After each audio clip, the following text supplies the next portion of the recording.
नमस्कार दोस्तों, India chess खेलेगा इस वेब सीरीज में आप सबका फिर से स्वागत है। आज हम एक नए टैक्टिक्स के बारे में बात करने जा रहे हैं, जो टैक्टिक्स आपको बहुत ही कुछ सिखा सकता है in life and in chess. इसका नाम है सैक्रिफाइस। देखिए गाइस, हम बहुत बार ऐसी चीजें करते हैं। ओके, हम हमारे लाइफ में भी हम हमारी एफर्ट्स, हमारी मेहनत सैक्रिफाइस करते हैं, हमारा टाइम हम सैक्रिफाइस करते हैं कुछ पाने के लिए। वैसा ही हमारे चेस में होता है। बट सैक्रिफाइस कैलकुलेटेड हो तो उसका प्रॉफिट होता है, और वही सैक्रिफाइस अनकैलकुलेटेड हो तो फिर तो बात ही खत्म है। आप लाइफ में भी और चेस में भी हार जाओगे। So calculated sacrifice is more better. So आज हम बढ़ने वाले हैं सैक्रिफाइस टॉपिक की तरफ। हमें एक पोजीशन आप हमारे सामने दिखाई दे रही है, उसमें हमें देखना है कि हम इस सैक्रिफाइस का कैसे यूज कर सकते हैं।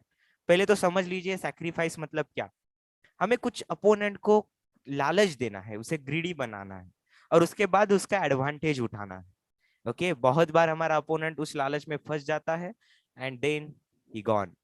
वैसा ही ये सैक्रिफाइस रूल है, बहुत ही अच्छा टैक्टिक है, बहुत ही अच्छा वेपन है। मिखाइल ताल, जिनका नाम इस टैक्टिक के साथ ही जुड़ा है, उन्होंने कुछ अगर सैक्रिफाइस कर दिया, मतलब समझ लेना कि वहां पे अपोनेंट डिस्ट्रॉय हो गया, वो खुद को सेव नहीं कर पाता था। और उनके सैक्रिफाइस की खासियत ये थी, अपोनेंट के पास, बेचारे के पास कोई ऑप्शन भी नहीं बचता था, उसे वही करना फोर्स था। सो वो अनस्टॉपेबल सैक्रिफाइस होते थे, मुझे बहुत सही लगते हैं उनके सैक्रिफाइसेस। बहुत ही ब्रिलियंटली वो सैक्रिफाइसेस को फेस करते हैं। तो आज का ये वीडियो इसी टॉपिक पे रहेगा, सैक्रिफाइस। हमें कुछ देना है और कुछ बड़ा लेना है। ओके, तो अभी हम इस पोजीशन को आराम से देखते हैं। मुझे इस पोजीशन में ये समझ रहा है कि अच्छा, H7 का पॉन यहाँ पे है। अगर ये पॉन नहीं होता तो मैं क्या कर सकता था, मैं सिंपली क्वीन को H4 पुट करके मेट लगा सकता था, क्योंकि ये नाइट कंट्रोल कर रहा है G7। ओके, और उसका खुद का ही पॉन है वो G6 पे, तो खुद के पॉन को मार नहीं सकते।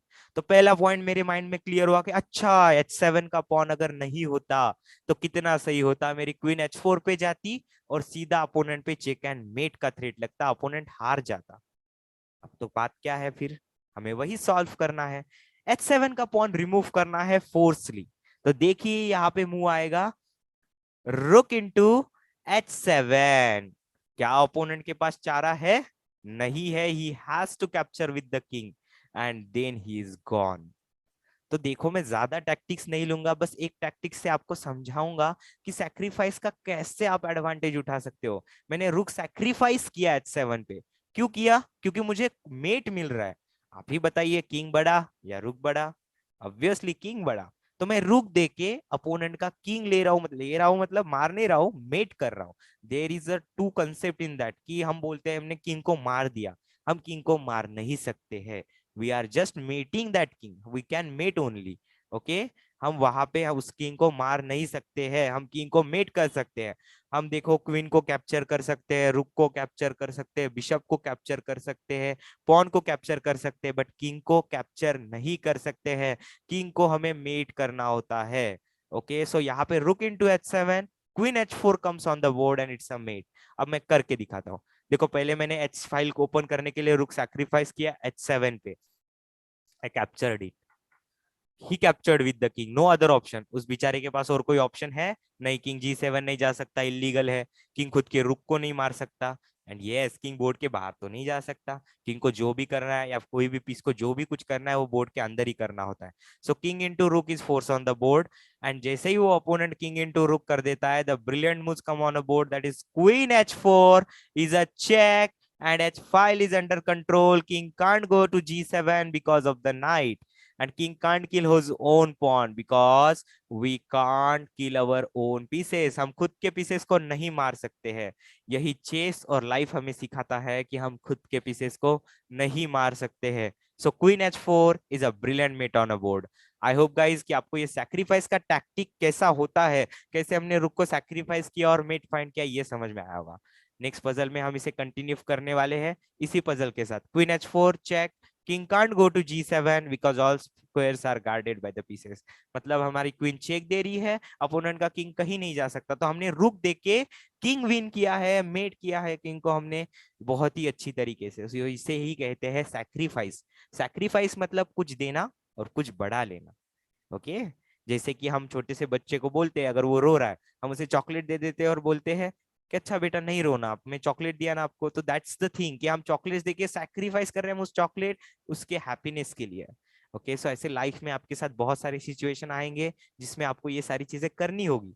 Okay, so rook into h7, king into h7 and queen h4 is a brilliant mate. अब मैं सैक्रिफाइस के दूसरे टैक्टिस की तरफ बढ़ना चाहूंगा। चलिए बढ़ते हैं। Okay, so this is the position. यहाँ पे आपको डिसीजन लेना है। Okay, what the best for you.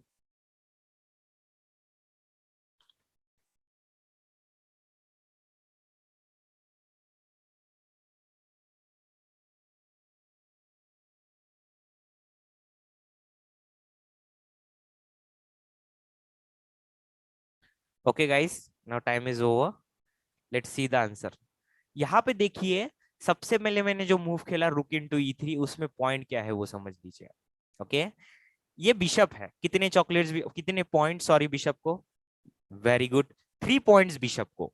Opponent क्या करेगा, अपने रुक से रिकैप्चर कर लेगा, मतलब हमें मिले 3 और हमने अपोनेंट को दिए 5। अब तो बोलेगे यार ये तो घाटे का सौदा है, हमने लॉस करवा लिया खुद का, हमने 2 चॉकलेट्स एक्स्ट्रा दिए अपोनेंट को, बट इसके बाद ही ये सैक्रिफाइस स्टार्ट होगा।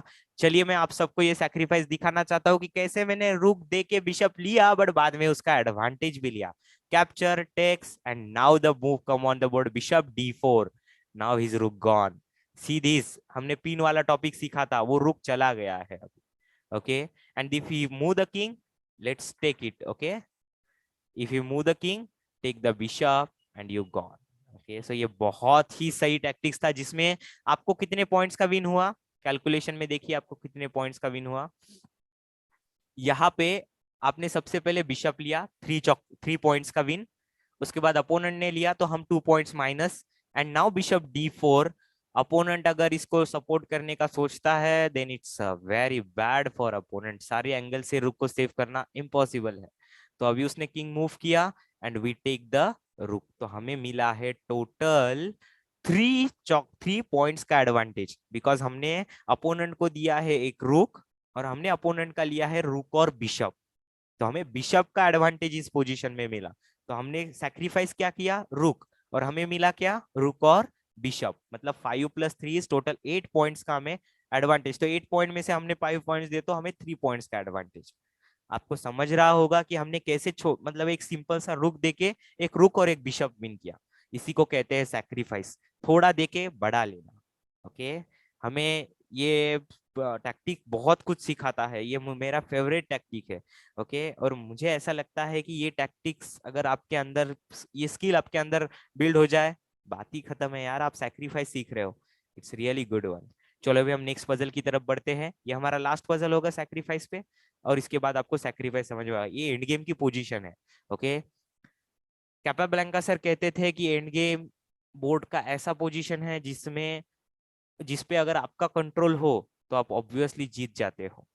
ओके, तो यहाँ पे समझना है कि क्या सैक्रिफाइस करना है। चलो मैं आपको इस पोजीशन में 2 मिनट्स का टाइम देता हूँ, बहुत ही सही पोजीशन है एंड गेम का ये।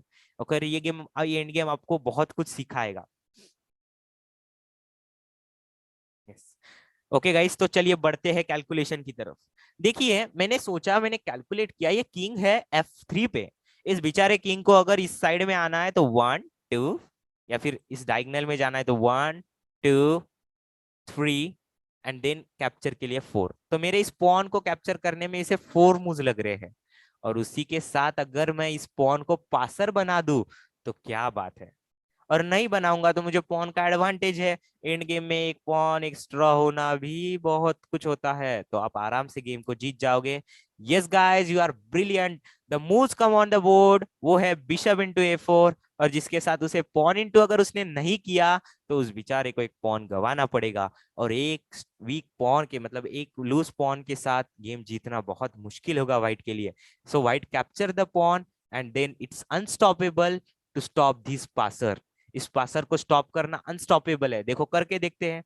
चलो, ओके, देन उसके बाद फॉर एग्जांपल उसने मूव किया, हम ऐसे एज्यूम करते, देखो बिशप तो आ नहीं सकता है किसी भी डायगोनल से, यहाँ 1 2 एंड देन ही 3, बट यहाँ पे मेरे 3 मूव्स में तो पासर पासर का क्वीन बनने के बाद मैं तो आराम से बोर्ड पे राज कर रहा रहूंगा। सो इसीलिए ये थ्री मूव्स कुछ काम के नहीं है। तो बचा रहा किंग का सवाल, तो हम किंग से कैलकुलेट करते, किंग मूव, पॉन पुश। अरे यार क्या हो गया, ये नहीं स्टॉप कर सकता है उस बेचारे को, and he just push the pawn and make the queen. और अब किसी को बताने की जरूरत नहीं है, क्योंकि अभी हम टैक्टिक कर रहे हैं, तो हम सबको पता है कि अगर बोर्ड पे क्वीन आ जाए तो वो तहलका मचा देती है, उसके पास बहुत राइट्स है।